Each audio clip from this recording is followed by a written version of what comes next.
안녕하십니까. 생명있기 아카데미 TV를 시작하도록 하겠습니다.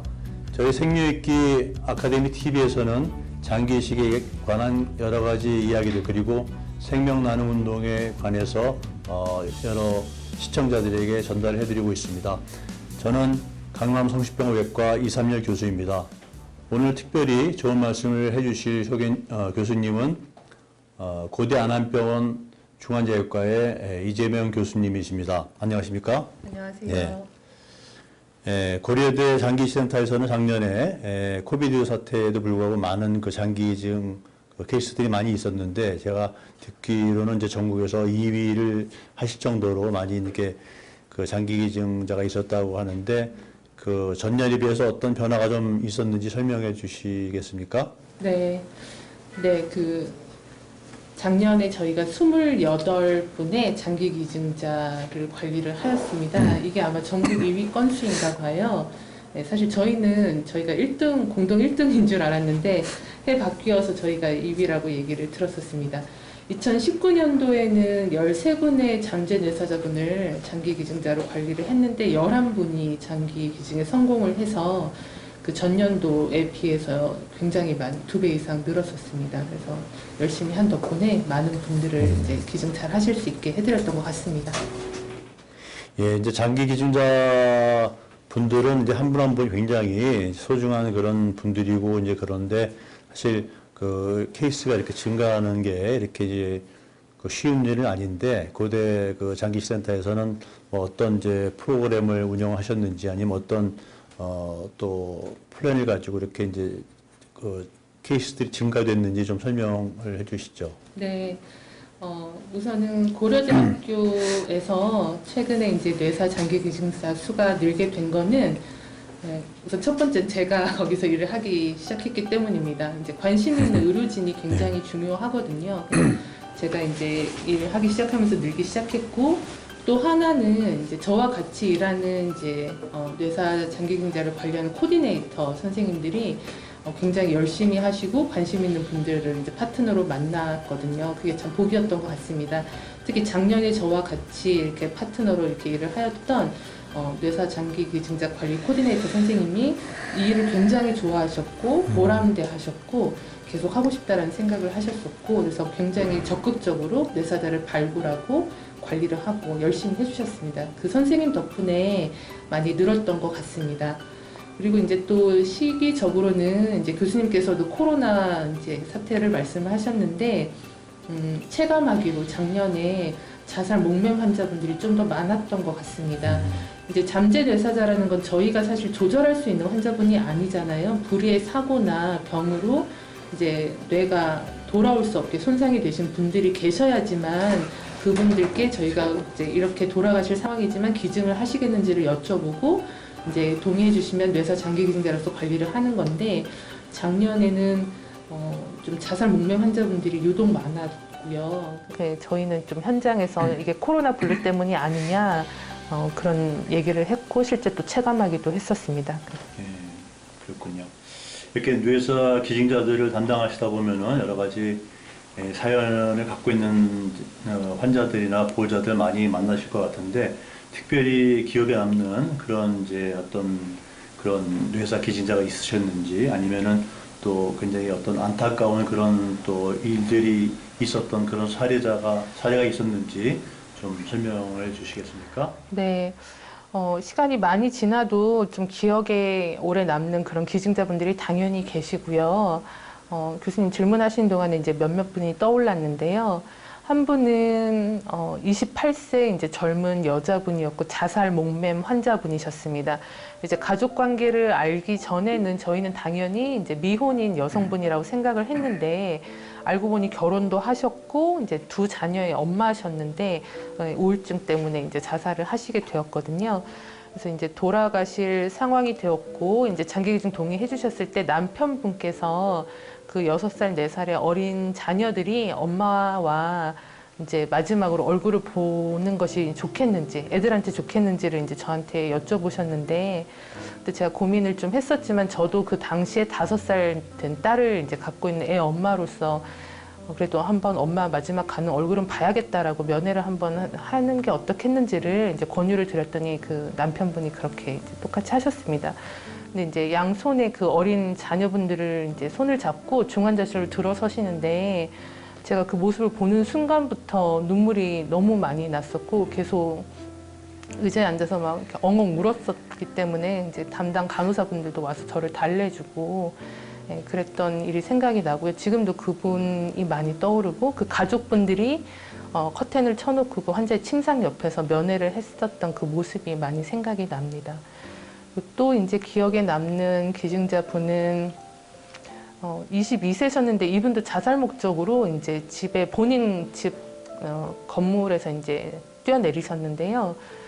이제 자살하시게 된 이유는 남자친구분이 교통사고로 돌아가시고 2달을 이제 굉장히 심하게 우울해 하시다가 본인도 따라 죽겠다면서 이제 그렇게 하셨었습니다. 근데 이제 집안이 독실한 천주교 이제 종교를 갖고 계셨고 모든 가족분들이 생각을 하실 때는 이분이 이제 자살이라는 사실 죄를 지었다고 생각을 하시더라고요. 그래서 이 죄를 사함을 받기 위해서 꼭 이제 장기기증이라는 좋은 일을 하고 이제 하늘나라로 갔으면 좋겠다고 저희한테 간곡히 꼭 장기기증 할 수 있게 도와달라고 하셔서 이제 기증자 관리했었던 그분이 좀 생각이 많이 나고요. 그리고 또 한 분은 이제 법조인이셨는데 법조인이셨고 이분이 이제 법 쪽에면 군의관이 말고 법의관이라는 그런 법무관이라는 이제 장교셨나 봐요. 그래서 예비군 훈련 때도 장교 출신이었기 때문에 권총에 접근을 할 수 있는 권한이 있었다고 그러더라고요. 근데 예비군 훈련장에서 머리를 권총으로 쏘는 자살을 이제 시도를 하셔서 뇌손상으로 장기 기증을 하셨는데 그 환자분의 아버지가 굉장히 상심을 하셨고 가족분들한테 차마 그 이제 아드님이 자살 시도를 했다는 말을 못 하시더라고요. 혼자서 그 기증자 관리하는 과정에도 오셨고 장례도 혼자 치르셨고 근데 이제 기증이 끝난 그 곧바로 돌아오는 명절에 굉장히 외롭고 또 누군가랑 얘기를 하고 싶다고 저희 센터로 전화를 하셔서 이제 본인과 좀 얘기 좀 나눠달라고 이렇게 하셔서 저희가 이제 오랫동안 아드님 얘기도 하고 이제 상담해 드렸었던 그런 일도 기억에 남습니다. 네. 그래서 이제 이런 장기 기증 이런 일을 하다 보면 굉장히 힘드실 때가 많이 있을 텐데 또 그런가 하면 또 보람이 있는 일도 많이 있으실 것 같아요.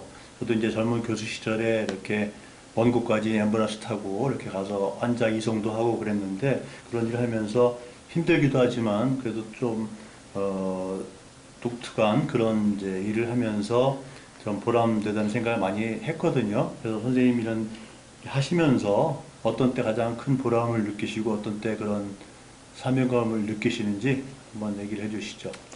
네.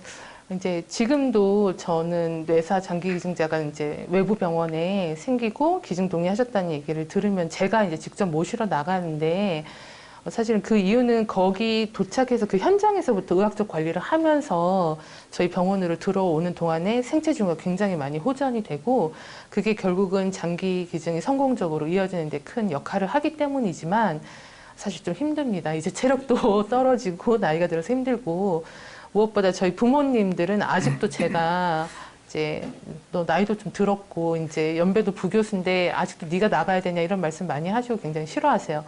앰뷸런스가 위험하다고 생각을 많이 하시거든요. 실제로 앰뷸런스가 굉장히 빠른 속도로 달리기 때문에 도착했을 때 옆에서 코디네이터 간호사가 내리자마자 토하는 일도 있었습니다. 굉장히 힘들어 했고요. 또 그렇게 이제 빨리 달리다 보면 사고가 날 수 있는 위험도 있어서 실제 저희가 모시고 올 때 급정거 하면서 거의 사고가 날 뻔한 적이 있었습니다. 근데 그때는 앰뷸런스 앞에 이제 그 기증자 분의 따님인 보호자가 같이 앉아 계셨는데 그 급정거에서 사고가 났을 뻔했던 순간부터 그 따님이 너무 울기 시작을 하셔가지고 앰뷸런스 안에서 저희가 수액도 드리고 약물 치료를 계속 하면서도 그 따님을 계속 이제 말로 달래고 이제 했었고 내려서는 이럴 줄 알았으면 앰뷸런스 안 탔다. 우리 아빠 죽을 뻔했다고 막 엄청 원망을 하고 그러셔가지고 저희가 많이 달래면서 이렇게 했었던 일도 있었거든요. 그래서 좀 그런 게 많이 힘든 것 같고 그다음에 작년에는 이제 보통은 저희가 이렇게 근교에 있는 병원에 이제 잠재 내사자를 모시러 나가는데 작년에는 유독 먼 거리를 좀 갈 일이 있었습니다. 이제 한 번은 창원까지 서울에서 갔었고 또 한 번은 포항에 갔었거든요. 창원에 갔었던 거는 이제 30대 젊은 남자분이 갑자기 뇌출혈이 되셔가지고 근데 그분이 연고지가 성북구였습니다. 저희 병원 근처였고 가족분들이 장기기증 동의하시면서 장례도 그렇고 여기에 와서 했으면 좋겠다라고 이제 간곡하게 요청을 하셔서 사실은 권역이 다르고 평소에는 저희가 그쪽까지 가서 이제 모셔올 일이 없었지만은 그때는 이제 요청이 왔기 때문에 저희 병원으로 직접 요청이 왔기 때문에 저희가 창원까지 가서 모시고 오게 되었고요. 그날이 아직도 기억이 나는데 1월 중이었고 눈과 비가 엄청 많이 오던 날이었는데 이제 중부 내륙 고속도로에서 차가 많이 막히더라고요. 근데 알고 봤더니 앞에서 교통사고가 나 있었습니다. 이제 1톤 트럭이 사고가 나가지고 이제 차가 반파되면서 운전자가 아직도 운전석에 갇혀 있는 그런 상황이었는데 이제 저희 앰뷸런스에 저뿐만 아니라 이제 중환자실 출신의 간호사도 있었고 119 이제 운전하시는 분도 응급구조사 출신이고 해갖고 저희 앰뷸런스가 멈춰 서서 그분의 구조를 도와드리고 실제로 그분 다른 병원으로 전원될 때까지 제가 동승을 하고 거기서 이제 부산에 있는 외상센터까지 전원하는 것도 제가 어레인지를 해드렸던 그런 일이 있었거든요. 그래서 예, 그때가 많이 기억에 남고요. 그리고 이제 또 한 번은 포항까지 갔었는데 포항에 갔었던 이유는 제가 포항 출신입니다. 이제 제 고등학교 동창인 외과 전문의였던 선생님이 잠재 내사자가 됐어요. 예, 그래서 그 친구의 부모님께서 네가 데리고 가서 잘 기증하고 다시 이제 친구를 데려다 달라고 하셔가지고요. 그때 포항까지 이렇게 왔다 갔다 한 적이 있어서 작년에는 조금 먼 거리까지 갔다 왔었는데 힘들기도 했지만 또 보람되기도 했었던 것 같습니다. 네.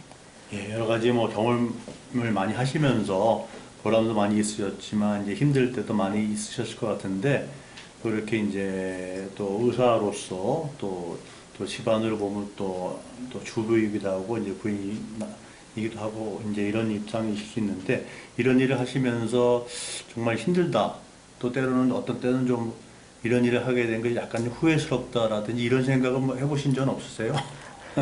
아니요, 후회스러운 적은 없고요. 그런 적은 한 번도 없었습니다. 굉장히 보람된 일이기는 하지만 그러시군요. 네, 하지만 이제 저 아닌 저 말고도 좀 나갈 수 있는 인력의 풀이 많았으면 좋겠다는 생각이 있는데 교수님도 외과시고 저도 외과지만 저희 외과가 항상 사람이 부족하고 한 사람이 굉장히 많은 일을 해야 되고 그래서 이제 저를 대신해서 나갈 수 있는 인력이 아직도 없다라는 거. 그래서 이제 제가 아직도 계속 현장을 뛰어야 되는 그게 좀 많이 힘들고 그리고 이제 저희가 이렇게 이송을 하면은 이제 어떤 이 수고한 거에 대한 보상이 10년 전이나 지금이나 변함이 없다는 거.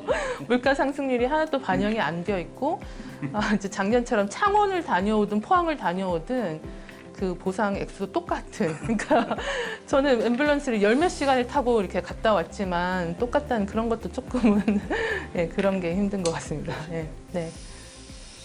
1960년대에 그 토마스 타즐이라고 간이식을 처음 네. 이제 시행한 그 교수님이 미국의 교수님이 네.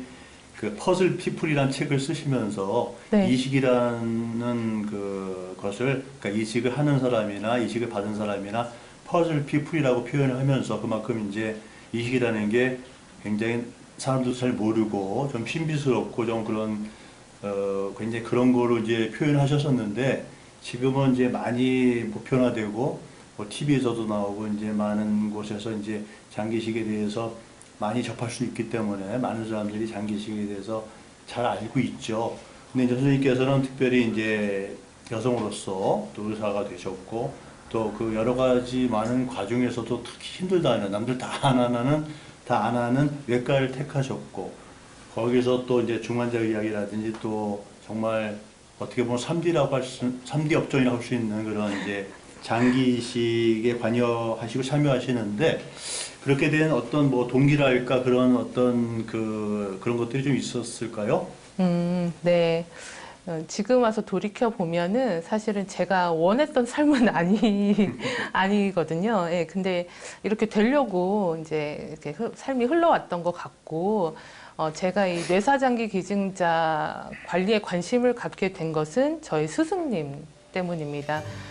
이제 제가 중환자 의학을 배울 때는요, 원래 외과에서 간담체 외과 임상 강사를 2년을 하고, 마취통증의학과의 소속으로 넘어가서 이제 마취통증의학과의 스승님을 모시고 중환자 의학 공부를 했었는데, 그때 만났던 저의 이제 스승님 이영주 교수님께서 이런 장기 기증자 관리에 엄청난 사명감을 갖고 계셨고 많은 가르침을 주셨는데, 이 스승님의 영향으로 저도 관심을 갖게 되었고, 하다 보니까 또 보람된 일이었고, 또 무엇보다 어려워가지고, 이게 뇌사장기기증자 관리가 굉장히 어렵습니다. 그래서 중환자학에서도 교과서에서 한 챕터로 다루고, 항상 그 중환자학을 하는 사람들의 교육 프로그램에 들어갈 정도로 이 중환자학의 꽃이라고 하거든요. 그러니까 어렵기 때문에 또 더 재미가 있었고, 그거를 잡아나가는 거에 제가 욕심을 내다 보니까 이제 결국 여기까지 오게 된 것 같습니다.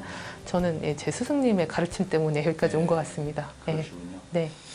이렇게 이제 환자를 많이 접하다 보면은 삶과 죽음이 교차되는 그런 것이 이제 장기이식 분야인데요. 개인적으로 이런 현장에 계시면서 이제 많은 것을 느끼셨을 것 같은데, 가족의 의미나 인생의 의미, 또 의사라는 직업의 의미라든지 여러 가지 느끼신 점들이 있을 텐데, 혹시 뭐 그런 것들이 좀 있을까요? 네, 이제 뭐 교수님도 아무래도 외과 이제에서 일을 하시고 이제 많이 아프시거나 또는 생사를 넘나드는 그런 환자분을 많이 보셨을 텐데, 저도 특히 이제 중환자실에서 이제 주로 일을 하는 의사다 보니까 그런 환자분들을 많이 뵙잖아요. 그리고 사실 이 장기 기증을 동의해 주신 많은 분들이 사실 건강하게 일상생활을 하시다가 갑자기 뇌동맥류 파열이라든가 고혈압으로 인한 뇌출혈 또는 교통사고, 그다음에 사고, 그리고 이제 또는 이제 자살 같은 이렇게 정말 예상하지 못했던 어떤 갑작스러운 병이나 상황에 부딪혀서 이제 그 상황이 되시고, 가족분들은 이제 거기서 굉장히 놀라고 이제 슬픈 와중에도 장기 기증을 동의해 주시는 거잖아요. 근데 그런 사연 하나하나가 다 너무나 안타깝기도 하고, 어쩔 땐 남일이 아닌 것 같기도 하고, 그래서 이제 좀 인생에 대해서 많이 배우는 것 같습니다. 그래서 이제 그 현 시점에서 이렇게 충실하게 행복하게 살아야 되겠다는 그런 생각을 많이 하게 되는 것 같고, 네, 그런 생각을 많이 하게 되죠. 네. 그러시군요. 이제 마지막으로 이제 이 영상을 보시는 우리 이제 시청자분들에게, 그리고 또 내지는 또 의료계 종사하는 의료인들, 또 그리고 이제 우리 뒤를 따라오는 또 의료인 후배들도 많이 있는데, 그분들에게 장기식 내지 또 장기 기증 운동, 또 생명안 운동에 대해서 좀 하고 싶은 말씀이 좀 있으세요? 네, 사실 이제 장기 기증이라는 게 누구나 듣고 나면 좋은 일이라고 생각을 하고 동의는 하는데, 막상 내가 하기에는 또는 나의 가족이 해야 되는 일이 됐을 때는 선뜻 동의하기 어려운 부분이에요.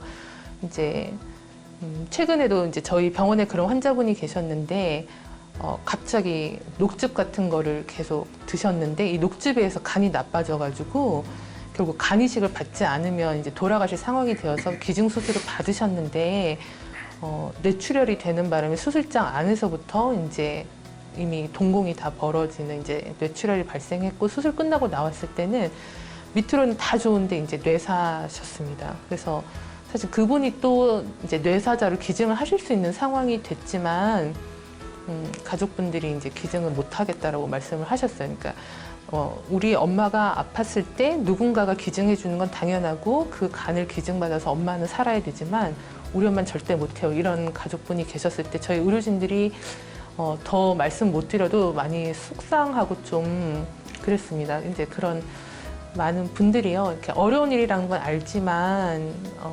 조금은 더 나도 할 수 있고 내 가족도 할 수 있다라는 식으로 생각이 바뀌게끔 우리 모두가 좀 인식이 전환될 필요가 있다고 생각을 하고, 누군가는 이식을 기다리면서 이제 건강이 좋아지기를 생각한다면 누군가는 기증을 해야지만 그분들이 살 수가 있거든요. 기증이 아직은 조금 음지에 있다는 생각이 들고, 그냥 모두가 그냥 객관적으로는 좋지만은 그거를 드러내기는 꺼려하는 분야로 아직 남아있는 게 아닌가 이런 생각이 들어 조금 안타깝습니다. 그래서 조금 더 우리 모두가 이게 굉장히 좋은 일이라는 확실한 믿음을 가지고 좀 그 방향으로 다 같이 나아갈 수 있으면 참 좋겠다는 생각을 하고 있습니다. 예. 네.